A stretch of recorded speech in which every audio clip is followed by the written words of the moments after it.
بسم اللہ الرحمن الرحیم۔ السلام علیکم ورحمۃ اللہ وبرکاتہ۔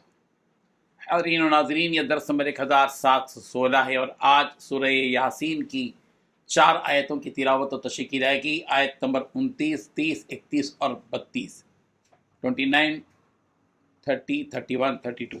چلیے سب سے پہلے ہم ان 4 آیتوں کی تلاوت کرتے ہیں، لفظی ترجمے اور ترجمے کے بعد تشریح کرتے ہیں۔ اعوذ باللہ من الشیطان الرجیم، بسم اللہ الرحمن الرحیم۔ إن كانت إلا صيحة واحدة فإذا هم خامدون يا حسرة على العباد ما يأتيهم من رسول إلا كانوا به يستهزئون ألم يروا كم أهلكنا قبلهم من القرون أنهم إليهم لا يرجعون وإن كل لما جميع لدينا محضرون صدق اللہ العظیم۔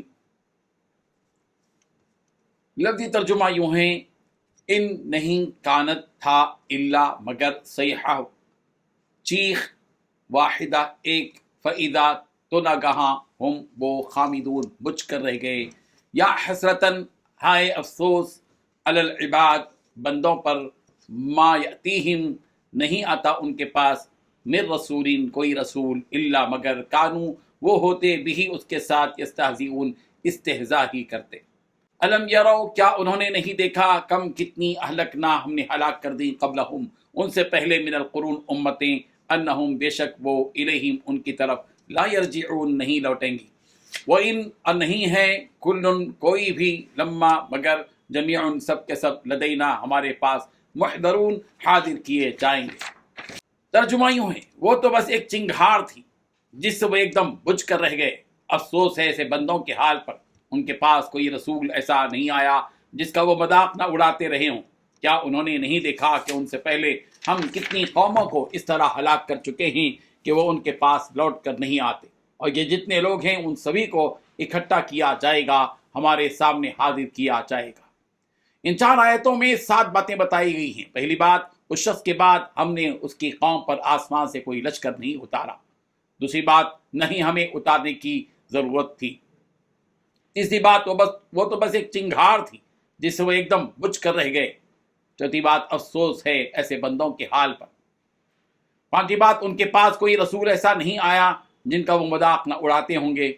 چھٹویں بات، کیا انہوں نے نہیں دیکھا کہ ان سے پہلے ہم کتنی قوموں کو اس طرح ہلاک کر چکے ہیں کہ ان کے پاس لوٹ کر نہیں آئے۔ ساتویں بات، یہ جتنے لوگ ہیں ان سبھی کو اکٹھا کر کے ہمارے سامنے حاضر کیا جائے گا۔ بزرگان محترم، ان آیتوں میں اس قریے والوں کے قصے کا باقی حصہ بیان کیا جا رہا ہے۔ چنانچہ اللہ تبارک و تعالیٰ نے فرمایا کہ جب ان لوگوں نے اس مومن بندہ حبیب بن بری کو قتل کر دیا تو اللہ تبارک و تعالیٰ نے ان لوگوں کو ہلاک کرنے کے لیے فرشتوں کو بھیجا کہ اس قوم کو ہلاک کر دو۔ یا اللہ تبارک و تعالیٰ نے ایسا اس لیے فرمایا کہ فرشتوں کو جب بھیجا جاتا ہے تو کسی اونچے کام کے لیے بھیجا جاتا ہے، اور یہ قوم تو اتنی لاچار ہے کہ اس جیسی حقیر قوم کو ہلاک کرنے کے لیے ان معزز فرشتوں کو کیوں بھیجا جائے، بلکہ ہم نے ایک زوردار آواز ان کے پاس بھیجی جسے جبرائیل امین نے نکالا تھا کہ جس کی خبرناکی سے یہ سب ختم ہو گئے۔ اور ایک نقطہ یہاں یہ بھی بیان کیا گیا کہ ان کی کمزوری کا یہ عالم تھا کہ بس ایک ہی چیخ ان کو ہلاک کرنے کے لیے کافی ہو گئی۔ اللہ تبارک و تعالیٰ نے اس قوم کی کمزوری کو بیان کرنے کے لیے خامدون کا لفظ استعمال کیا، یعنی جس طرح چراغ کو پھونک ماری جائے تو جس طرح وہ بجھ جاتا ہے، اسی طرح یہ قوم بھی اتنی معمولی سی تھی کہ انہیں ایک چیخ نے ایسے ہی بجھا دیا جیسے ہوا سے چراغ بجھایا جاتا ہے۔ زوردار آواز یعنی چیخ کے ذریعے عذاب دیے جانے کا ذکر مختلف آیات میں موجود ہے۔ سورہ ہود کی آیت نمبر 67 میں کہا گیا، وَأَخَذَتِ الَّذِينَ ظَلَمُوا الصَّيْحَةُ فَأَصْبَحُوا فِي دِيَارِهِمْ جَاثِمِينَ، اور ظالموں کو بڑے زور کی چنگھار نے آ دبوچا، پھر تو وہ اپنے گھروں میں اوندے پڑے ہوئے رہ گئے۔ قوم شعیب کا تذکرہ کرتے ہوئے کہا گیا، وَأَخَذَتِ الَّذِينَ ظَلَمُوا الصَّيْحَةُ، اور ظالموں کو سخت چنگھار کے عذاب نے آ دبوچا۔ سورہ مومنون کی آیت نمبر 41 میں کہا گیا، فَأَخَذَتْهُمُ الصَّيْحَةُ بِالْحَقِّ فَجَعَلْنَاهُمْ غُثَاءً، چیخ نے انہیں پکڑ لیا عدل کے ساتھ اور ہم نے ان کو کوڑا کرکٹ بنا دیا۔ اللہ تبارک و تعالیٰ فرما رہے ہیں کہ اس قدر کمزور ہونے کے باوجود اس قوم کو اپنے آپ پر غرور تھا، ان کے اس غرور پر افسوس ہی کرنا چاہیے۔